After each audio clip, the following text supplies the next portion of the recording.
It looks like a perfect little circle of water hidden in a Florida forest. From the boardwalk, it looks like a dirty, algae-filled pond you'd never want to touch. But cave divers have another name for it. They call it the Mount Everest of diving, and a terrifying number of them never come back. Beneath that harmless surface is a vertical shaft, a black void, and a flooded cave system that has taken fathers, sons, instructors, and rescuers.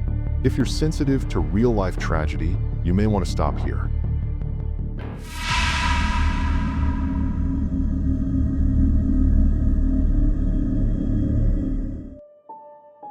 About an hour north of Tampa, the Chisahowitzka Wildlife Management Area is all swamp, pine, and sandhills. Bears, snakes, mosquitoes. And in the middle of it lies a small, round sinkhole called Eagle's Nest.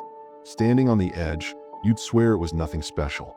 Green-brown water, ringed in weeds, buzzing with insects. But about 6 meters down, the bottom drops away into a 6-foot-wide throat. Slip through that throat, and you don't find a cozy cavern. You fall into the ballroom.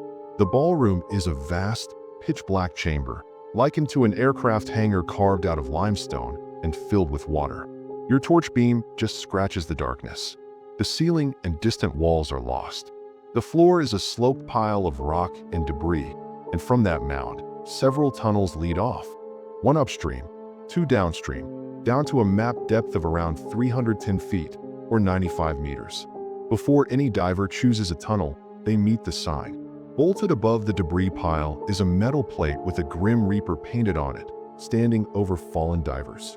In big letters, "Stop. Prevent your death. Go no farther." Below that, it reminds you that full cave training, deep gas trimix, and serious experience are the bare minimum. At the bottom, one last line. "There's nothing in this cave worth dying for." You'd think that would be enough.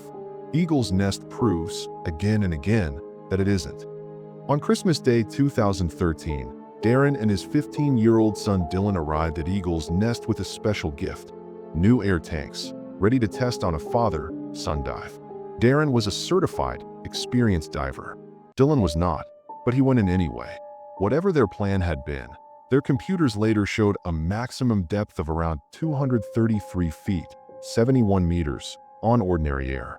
At that depth, most technical divers switch to gas mixes designed to reduce nitrogen narcosis, the creeping intoxication that makes judgment slow and everything feels strangely fine. Deep inside the ballroom, under heavy pressure, father and son were likely getting quietly drunk on nitrogen. Time blurred. Gauges fell faster than they realized. They stayed too long. On the way back up, they discovered the truth. They didn't have enough gas to make it home. As their remaining air dropped, panic would have driven their breathing rates through the roof. When Dylan's tanks ran low, he switched to a long hose feeding from his father's supply. 2 people draining one system. It bought them a little time, just enough to understand there was no way out. Recovery divers later found Darren's body on the debris slope at the bottom of the ballroom. Dylan was found floating higher up, near an extra set of tanks they had stashed on the way down.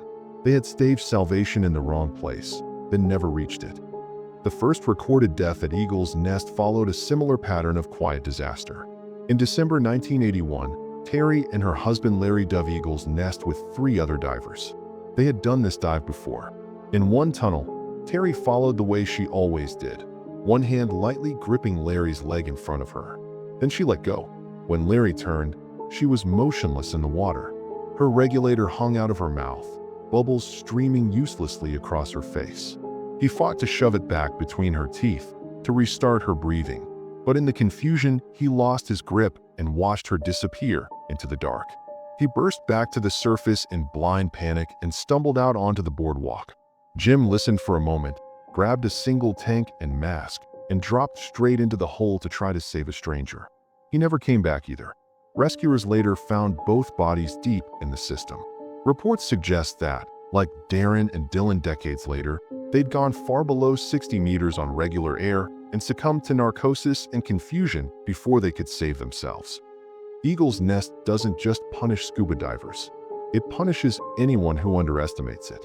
On a July evening in 2018, a group of freedivers, no tanks, just wetsuits, fins and one breath at a time, gathered at the sinkhole. Among them was 20-year-old Sed, hoping to break his personal best by reaching around 80 feet, 24 meters, on a single breath. One of the group dropped with him, both men riding weights down into the ballroom, then watched said kick off into the dark.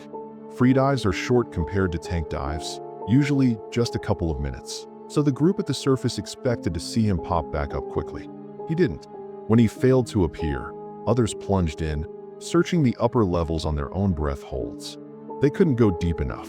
By the time trained rescue divers arrived, Sed's body was found on the debris mound about 150 feet, 46 meters, below the surface. He had no gas to run out of, no equipment to malfunction.